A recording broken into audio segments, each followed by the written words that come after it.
మన VVIT university absolute discipline, absolute education. Rangareddy జిల్లా మేడిగడ్డలో ఓ దారుణ ఘటన జరిగింది.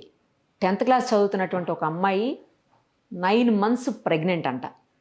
ఎంత దారుణమో చూడండి. అసలు సమాజం ఎటుపోతుంది, ఏం జరుగుతుంది? తెలిసి తెలియని వయసులో రకరకాలైనటువంటి ఇంటర్నెట్లా లేకపోతే వీడియోస్ చూడడమా, ఏం చూసి పిల్లలు ఇలా తయారవుతున్నారు? అసలు కేవలం 10th క్లాస్ చదివే అమ్మాయి 9 నెలల గర్భవతి అంటే అసలు ఏం చెప్పాలి? ఇటీవలే 10th క్లాస్ ఎగ్జామ్స్ రాసిందంట అమ్మాయి. ఆ గ్రామానికి సంబంధించినటువంటి వ్యక్తి ఆ అమ్మాయి ఒక గిరిజన బాలిక. అదే గ్రామానికి సంబంధించినటువంటి ఒక యువకుడు ఆమె గర్భానికి కారణమని తెలిసినటువంటి పోలీసులు పోక్సో కేసు పెట్టారు. అతను అరెస్ట్ కూడా చేశారు. సరే, ఆ విషయం కాసేపు పక్కన పెట్టేస్తే అసలు ఏం జరుగుతుంది, ఎటుపోతున్నాం? పిల్లలకి అవగాహన లేకపోవటమా, లేకపోతే తల్లిదండ్రులు పట్టించుకోలేనటువంటి పరిస్థితులు ఉన్నాయా? ఏమీ అర్థం కావట్లేదు అసలు. లేకపోతే 10th క్లాస్ చదివే అమ్మాయి ప్రెగ్నెంట్ అవ్వటం ఏంటి, అది కూడా 9 months వరకు ఇంట్లో తెలియకపోవటం ఏంటి? ఇక్కడ చాలా విషయాలు మనం ఆలోచించాల్సిన అవసరం ఉంది. ఎందుకంటే ఆడపిల్ల ఉన్నటువంటి ప్రతి తల్లిదండ్రులు కూడా దీని మీద ఈరోజు దృష్టి సారించాలి. ఏం చేస్తే బాగుంటుందనే ఆలోచన ప్రతి ఒక్కరూ చేయాల్సిన అవసరం ఉంది, ఇలాంటివి జరగకుండా ఉండాలంటే. ఇప్పుడు అమ్మాయిలు ఎవ్రీ మంత్ పీరియడ్స్ వస్తాయి. మరి పీరియడ్స్ వచ్చేటప్పుడు ఇంట్లో పేరెంట్కి, మెయిన్లీ తల్లికి తెలియకుండా ఎలా ఉంటుంది? సరే, ఆ అమ్మాయి ఎక్కడో హాస్టల్లోనో లేకపోతే ఇంకెక్కడో ఉండి చదువుకుంది అనుకుందాం పోనీ కాసేపు. అలా అయినా సరే ఎవ్రీ మంత్ పేరెంట్స్ వచ్చినప్పుడు ఏం జరుగుతుంది, ఏంటి, ఆ అమ్మాయి హెల్త్ కండిషన్ బాగానే ఉందా, ఇవన్నీ చూడాలి కదా. ఒకవేళ ఇంట్లోనే ఉంటే ఆ అమ్మాయి 9 నెలలు గర్భవతి అయ్యే వరకు ఎంతో కొంత అయితే ఆ బాడీలో చేంజెస్ వస్తాయి. మరి అది కూడా గమనించలేకపోయారా తల్లిదండ్రులు? పోనీ వాళ్ళు చదువుకోని వాళ్ళు, వాళ్ళకి తెలియదు, హాస్టల్లోనే ఉంది పిల్ల అనుకుందాం, అలా కూడా అనుకుందాం. అలా అయినప్పుడు కూడా హాస్టల్లో ఉండే వార్డెన్సో పక్కన పిల్లలకో వాళ్ళకన్నా అర్థం కాలేదా? వార్డెను ఒక తల్లి స్థానం తీసుకొని కదా చూడాల్సి ఉంటుంది. మరి అది కూడా చేయలేకపోయిందా? కానీ గ్రామంలో ఉన్న యువకుడు అంటున్నారంటే ఈ అమ్మాయి ఊర్లోనే ఇంట్లోనే ఉండాలి, ఇంట్లోనే ఉండి చదువుకుంటున్న అమ్మాయి. అలాంటప్పుడు మరి పేరెంట్స్ ఆ మాత్రం గమనించుకోరా? తెలీదా? ఎంత గిరిజనులైనా, ఎంత చదువుకోని వాళ్ళైనా, ఎంత తెలియని వాళ్ళైనా అమ్మాయి బాడీలో వస్తున్నటువంటి చేంజెస్ అయితే అబ్జర్వ్ చేస్తారు కదా. పిల్లల ఆరోగ్యం ఎలా ఉంటుంది, పిల్లలు ఏం చేస్తున్నారు, ఎక్కడికి పోతున్నారు, వాళ్ళలో ఏమన్నా చేంజెస్ వచ్చాయా, వాళ్ళ బాడీలో ఏమన్నా మార్పులు వచ్చాయా, ఇవైతే దగ్గరగా తల్లులు గమనిస్తూనే ఉంటారు కదా. మరి ఎందుకు తెలియలేదు ఆ విషయం? ఇక్కడ చాలా క్వశ్చన్స్ రైజ్ అవుతున్నాయి. ఇంటర్నెట్ విరివిగా వాడడము, ఇష్టానికి ఏది పడితే అందులో అవి చూడడము, వాటిని అమలు చేయాలనుకోవటమా, లేకపోతే ఏముందలే అని లైట్ తీసుకోవటమా? ఏంటి రీజన్స్ ఏంటి అసలు ఇలాంటివి జరగడానికి? ఇదొకటి. ఇంకొకటి, ఎక్కడ తిరుగుతున్నారు, ఎవరితో తిరుగుతున్నారు, ఎటు పోతున్నారు, స్కూలు కాలేజీలు అయిపోయిన తర్వాత ఏం జరుగుతుంది? ఎందుకంటే కాలేజ్ అని ఎందుకన్నానంటే ఈ మధ్యకాలంలోనే భద్రాద్రి కొత్తగూడెం జిల్లాలో ఒక ఇన్సిడెంట్ చూసాము. కాలేజీలో ఇంటర్ ఎగ్జామ్ రాస్తూ ఆ అమ్మాయి అప్పటికే 5 months ప్రెగ్నెంట్, వస్తూ గర్భస్రావానికి మెడిసిన్స్ వేసుకొని వచ్చిందంట. ఆ ట్యాబ్లెట్స్ ప్రభావం వల్ల అమ్మాయి ఎగ్జామ్ రాస్తున్న టైంలోనే విపరీతమైనటువంటి బ్లీడింగ్ అయిపోయిన పరిస్థితి. ఇంటర్ అంటే వాళ్ళకి కూడా 16-17 yearsకి మించి ఉండదు కదా ఏజ్. సో ఆ అమ్మాయికి అలా అయిపోవడంతో అప్పటికప్పుడు హాస్పిటల్కి షిఫ్ట్ చేశారు. ఆ అమ్మాయిని సీరియస్గా ఉంది కండిషన్. తర్వాత సేవ్ అయింది అనుకోండి, అది వేరే విషయం. సర్వైవ్ అవుతారా సేవ్ అవుతారా పక్కన పెడితే, బట్ ఇంత చిన్న ఏజ్లో ఇంత దారుణాలకి ఎలా ఒడిగడుతున్నారు? అసలు ఎందుకు ఇలాంటి ఘటనలు జరుగుతున్నాయి? పదే ఎందుకు చూస్తున్నాం ఇలాంటివి? ఎక్కడ జాగ్రత్తలు తీసుకోవాలి?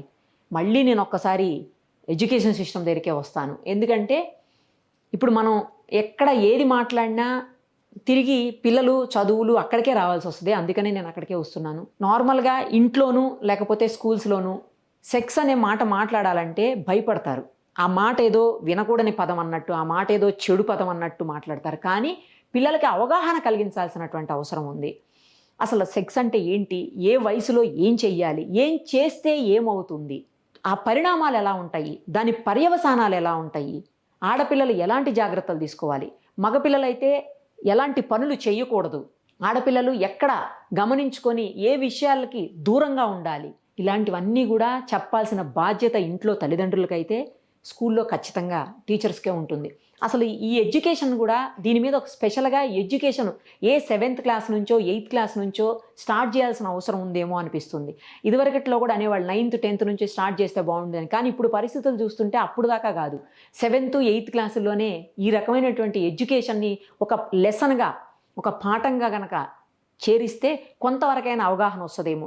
నాకేమనిపిస్తుంది అంటే అవగాహన లేక కూడా కొన్ని జరుగుతున్నాయేమో అనిపిస్తుంది. సో అవగాహన కోసమైనా, అవేర్నెస్ కోసమైనా ఖచ్చితంగా ఇలాంటివి స్కూల్స్లోనూ పాఠ్యాంశాల్లో గనక చేరిస్తే కొంతవరకైనా కొన్నింటినైనా మనం అవాయిడ్ చేయగలుగుతామేమో. ఎందుకంటే ప్రతి నిమిషం తల్లిదండ్రులు బిజీ, పిల్లలు బిజీ, పిల్లలేమో ఫోనులతోటి ఇంటర్నెట్లతోటి బిజీ, తల్లిదండ్రులేమో జాబులతోటి లేకపోతే వాళ్ళ వృత్తి ఉద్యోగాలతోటి ఏదో మొత్తానికి వాళ్ళ బిజీ వాళ్ళది. సో వీళ్ళని చూసే పరిస్థితి వాళ్ళకు ఉండదు. వాళ్ళు ఏం చేస్తున్నారో వీళ్ళకి చెప్పరు. సో ఇలాంటి కనీసం వాళ్ళకి ఏమీ తెలియదు. ఆ వయసో లేకపోతే హార్మోన్స్ ఇంబ్యాలెన్సో ఈ రకరకాల లేకపోతే ఆపోజిట్ సెక్స్ అంటే అట్రాక్షను ఇలాంటి కారణాలతోటి జరుగుతుండొచ్చు. లేదంటే ఎదుటి వాళ్ళు కొన్ని సందర్భాల్లో చెప్పే మాయమాటలో లేకపోతే ఏం కాదులే అని వాళ్ళు చెప్పటము, వీళ్ళు నిజంగానే ఏం కాదులే అని అనుకోవటం అంటే అవగాహన లేకనే కేవలం. సో వీటన్నిటికీ అదే ఎడ్యుకేషన్ సిస్టంలో చేంజెస్ తీసుకొస్తే ఈ ప్రాబ్లం ఉండదు. ఎడ్యుకేషన్లో ఇలాంటివన్నీ జాయిన్ చేయాలి. తర్వాత ఎప్పటికప్పుడు ఏం జరుగుతుందనేది ఇంట్లో పేరెంట్సు, అలాగే టీచర్సు, హాస్టల్స్లో అయితే వార్డెన్స్ గమనించుకుంటూ ఉండాలి. ఇంకొకటి, పిల్లలు వాళ్ళ హెల్త్ ఏదన్నా బాగలేదు అన్నా, లేదు వాళ్ళకి పీరియడ్స్ సరిగ్గా రాలేదన్నా, ఎందుకంటే పిఓసిడి అనే సమస్య ఇప్పుడు మనం 7th 8th క్లాస్, ఇంతకుముందు అయితే 20 years దాటిన వాళ్ళలో చూసేవాళ్ళం. బట్ ఇప్పుడు 7th 8th క్లాస్ పిల్లల్లో కూడా ఆ సమస్య, అంటే అప్పుడే మెచ్యూర్ అయిన పిల్లల్లో కూడా ఈ ప్రాబ్లం వెంటనే వస్తుందని చెప్పేసి డాక్టర్స్ చెప్తుంటే ఆశ్చర్యం అనిపిస్తుంది. సో ఇలాంటి సమస్యలు అంటే మనం తీసుకుంటున్నటువంటి ఫుడ్, చుట్టూ ఉన్నటువంటి ఈ పొల్యూషను, ఇవన్నీ కూడా పిల్లల హెల్త్ మీద, అమ్మాయిల హెల్త్ మీద ముఖ్యంగా ప్రభావం చూపిస్తున్నాయి. సో అలాంటప్పుడు ఈ పిఓసిడి సమస్య రాకూడదు అంటే కొన్ని జాగ్రత్తలు తీసుకోవాలి. సో అలాంటి జాగ్రత్తలు తీసుకోవాలంటే ఫస్ట్ వాళ్ళకి తెలియాలి కదా ఏ సమస్య ఉందో పిల్లలకు. సో ఏదైనా ఇబ్బంది ఉన్నా లేకపోతే ఏదైనా అంటే జరగరానిది ఏదన్నా, అంటే మనం ఎప్పుడు గమనించేది వేరే అయితే ఈసారి వేరేది ఏదన్నా తేడాగా ఉన్నా లేకపోతే అబ్నార్మల్గా ఏదన్నా అనిపించినా ఎప్పటికప్పుడు తల్లే కదా అన్నింటికంటే ముఖ్యమైనది ఇంట్లో. తల్లితోటి చెప్పుకోలేంది, చెప్పలేంది ఏముంటుంది. తల్లితో కనుక డిస్కస్ చేస్తే ఇమ్మీడియట్గా వాళ్ళకి హెల్త్ అసిస్టెన్స్ అనేది అందుబాటులోకి వస్తుంది. ఇప్పుడు 9 నెలలు వచ్చే వరకు ఈ అమ్మాయి బయటికి చెప్పలేదు అంటే, ఇంకో అమ్మాయి 5 నెలలు వచ్చే వరకు బయటికి చెప్పలేదు, వాళ్ళ ఇష్టానికి మెడిసిన్స్ వేసుకుంది ఆ అమ్మాయి. ఆ కేసులో ఈ అమ్మాయి 9th month వరకు చెప్పకుండా ఇప్పుడు బయటకు వచ్చింది అంటే, తల్లితోటి ఫస్ట్ అటాచ్మెంట్ సరిగ్గా ఉండాలి కదా. వాళ్ళకి ఆ స్వేచ్ఛ వీళ్ళ దగ్గర ఉండాలి. ప్రతిదీ చెప్పగలిగే స్వేచ్ఛ తల్లి దగ్గర ముఖ్యంగా ఉండాలి ఆడపిల్లలకి. మగపిల్లలను అయితే కొంతవరకు తండ్రితో షేర్ చేసుకుంటారు, లేకపోతే ఫ్రెండ్స్తో షేర్ చేసుకుంటారు, పక్కన పెడదాం, వాళ్ళకి అంత పెద్ద సమస్యలు ఉండవు కాబట్టి ఆరోగ్యపరమైనవి అమ్మాయిలతో పోల్చినప్పుడు. కానీ ఇలాంటి ఇష్యూస్లో వాళ్ళు ఎంతవరకు ఆ స్వేచ్ఛని ఇస్తున్నారు తల్లిదండ్రులు, ఎంతవరకు పిల్లలతో మాట్లాడుతున్నారు, ఎంతవరకు డైలీ వాళ్ళతో ఇంటరాక్ట్ అవుతున్నారు అనే విషయాలు కూడా చాలా చాలా చాలా చాలా ఇంపార్టెంట్.